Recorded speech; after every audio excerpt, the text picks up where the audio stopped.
What would you recommend as an intro step to mindfulness for angry teens? This is my livelihood. Oh, I dealt with a lot of angry teens in my day too.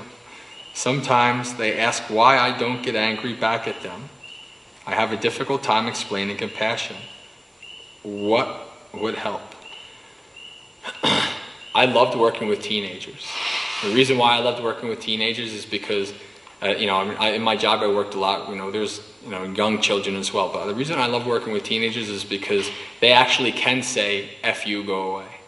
I love that. I love the ability, there's a being that you can talk to, a being that you can, interact with. So for me, working with teenagers was always a very fun, but also very challenging experience. And I worked with lots of angry teens. Lots of angry teens, anger at their mother, at their school, at the system in general, at me. It's just, part of that teenage angst kind of thing. When it comes to children, trying to get them to do any kind of meditation or mindfulness is not necessarily something that can be forced. If they don't want to do it, they're not going to do it. It's as simple as that.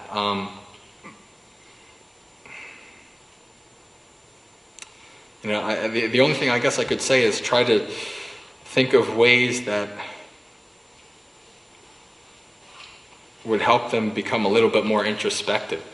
I guess, for instance, in this situation, they get angry at me, but I don't get angry back. You have a difficult time explaining compassion. In a situation like that, one of the things you could try to do is, if they have a trust for you, if they have, if you do have a decent relationship with them, you can say, well, when they're in a mood, when you're not getting angry back, you're de-escalating a situation, something that I did all the time in my job. There's lots of high-pressure stuff. And escalating the situation, getting angry back at the person is escalating the situation. You want to de-escalate. So when you're de-escalating, you can, try to put their focus, instead of anger outside, try to see if you can ask them, like, well, how does, remember when we talked about anger, how are you, how is your mind right now? How is your body, what are you feeling in your body right now? These kind of things.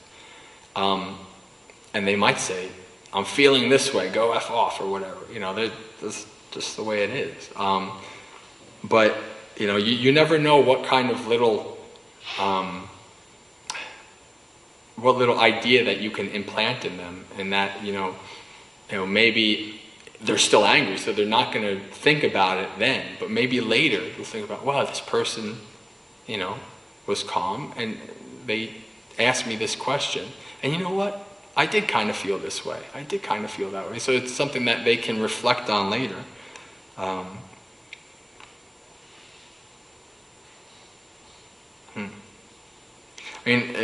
guess in terms of explaining compassion, the easiest way to do that is to say, would you like it if I punched you in the face? Or would you like it if I did this to you or did that to you? Well, nobody likes that. We all don't like that. So if you can understand that you don't like it and you don't want somebody to harm you, then you can understand why you would have compassion towards somebody else. You don't want to harm them.